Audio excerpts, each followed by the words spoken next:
Por conta da pandemia, diferentes setores da economia tiveram que passar por uma transição e transformação dos seus negócios. Na moda, não foi diferente.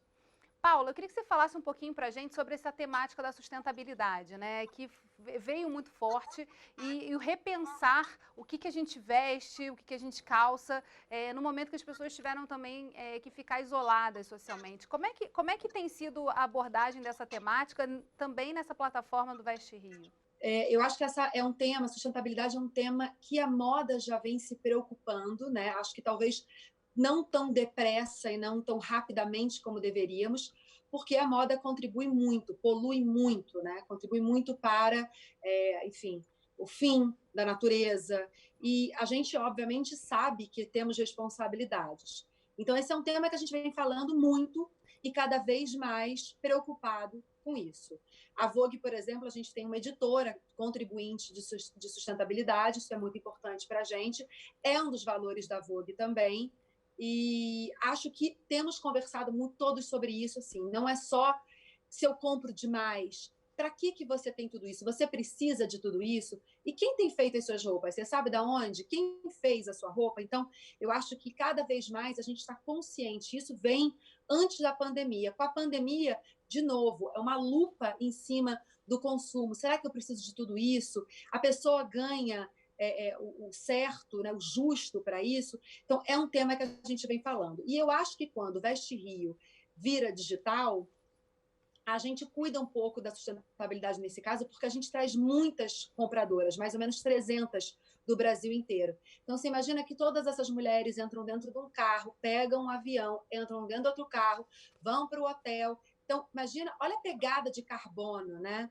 Que é todo esse vai e vem. Então, quando a gente faz digital, por exemplo, você já não precisa se locomover, que é uma preocupação nossa também em questão de sustentabilidade. Então, tem essa parte também, e temos também, obviamente, marcas no nosso apresentações, né, no nosso showroom virtual, a gente conta com marcas que são sustentáveis. E na nossa mentoria, as marcas que não são sustentáveis, por exemplo, podem aprender como iniciar um comportamento mais sustentável. Então, a Fernanda Simon, que é a editora de sustentabilidade contribuinte da Vogue, deu essa aula para as marcas que se interessaram de como começarem a ser um pouco mais sustentáveis. Parece um bicho de sete cabeças, mas não é. É possível e todo mundo pode começar.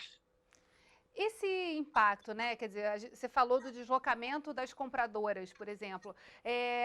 Teve mais procura por conta também das pessoas poderem acessar isso online? Houve algum impacto nas vendas? O fato dessa plataforma estar disponível e poder ser acessada de todo canto do mundo? As compradoras que já iam ao Veste Rio, por exemplo, continuam assistindo tudo digitalmente. Mas existe uma mudança de público, porque agora a gente tem alguns papos que são abertos para todas as pessoas. Então, quem gosta de moda está na plataforma do Veste Rio. E isso é muito interessante, porque a gente consegue democratizar esse conteúdo de moda. Então, se nas apresentações, no showroom virtual, é para as compradoras, e muitas compradoras que a gente não levava ao Rio de Janeiro, por exemplo, elas podem assistir digitalmente, talvez porque não podiam ir, talvez porque não queriam, porque era muito longe. Agora a gente tem mais compradoras, a gente tem as que a gente já tinha, mais compradoras, e a gente democratizou o conteúdo fazendo esses papos abertos. O Rio é lançador de tendência natural, né? A gente gera interesse não só para dentro do Brasil, mas para o mundo. E como é que tem sido a possibilidade também de deixar essa plataforma à disposição do mundo e da interação que isso pode trazer? Eu queria que você falasse um pouquinho dessa perspectiva. Gerou muito interesse o fato de vocês terem passado para o mundo digital? Olha, como eu falei antes, eu sou carioca, eu tenho muito orgulho do Rio de Janeiro. O Rio de Janeiro lança tendências desde sempre, é porta-voz desse país, da nossa cultura, do nosso DNA. O Rio de Janeiro sempre gera interesse. Aquilo que é feito, que é usado no Rio de Janeiro, vira moda no planeta. Então, eu acho que o interesse sempre existe. A gente tem o interior do Rio de Janeiro, né, fazendo um artesanato maravilhoso, os biquínis, o beachwear, como a gente fala. Então, tudo aquilo que acontece no Rio de Janeiro é interessante para a moda. Então, com certeza, há muito interesse no que é feito no Rio de Janeiro e o que a gente coloca na nossa plataforma do Veste Rio. E nesse momento de pandemia, Paula, qual tem sido a principal preocupação assim do desenho desse conteúdo que está disponível na plataforma? Vocês estão mais tempo no ar, né? Quer dizer, muito mais dias disponíveis para além do que era o evento presencial e debatendo uma série de temáticas aí que desafiam a moda, desafiam a própria forma da gente ver o mundo. Como é que tem sido essa curadoria de conteúdo e a busca por tornar esse tema interessante num momento tão duro e tão complicado assim que a gente atravessa? O propósito do Veste Rio é, sem dúvida, dar visibilidade a pequenas e grandes marcas da moda, né? A moda é muito importante para a economia, é uma das bases da economia brasileira, emprega mais ou menos 8 milhões de pessoas, direta e indiretamente, sendo que 75% dessa mão de obra é feminina, então são muitas mulheres trabalhando. Então, a ideia é sempre dar força para as pequenas e grandes marcas. Então, o que a gente fez aqui, além dos novos talentos, que a gente sempre apresenta novos talentos, novas marcas para o público e apoia editorialmente, tanto a revista Ela quanto a Vogue, a gente coloca nas nossas pautas, a gente abraça como um todo. Esse ano a gente teve as mentorias. Educação é muito importante para essa plataforma, educar é muito importante.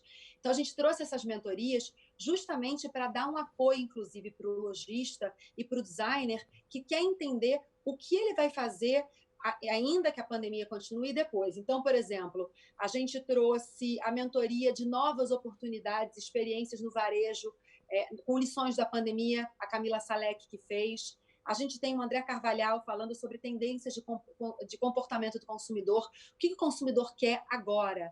Tem também a tendência do resale, né, do aluguel, são as novas maneiras de consumir, até isso mudou, os nossos interesses mudaram, aonde a gente vai gastar dinheiro de maneira sustentável. Então, a Bel Braga da Bobags falando, e a gente tem uma ótima mentoria também de tendências de conteúdo digital para você poder vender mais. Então, já que muitas pessoas ainda não estão com coragem de ir aos shoppings ou sair para as ruas para comprar, como é que a sua marca vai me deixar surpresa, encantada para eu poder te comprar online? E a Renata Branches que vai falar sobre isso. Então, a gente está educando também esses lojistas e os varejistas, enfim, para poderem vender durante a pandemia e pós. E sobre esse assunto a gente vai falar um pouquinho mais, mas no próximo bloco, não saia daí. Rio em Foco aqui, política e economia caminham juntas.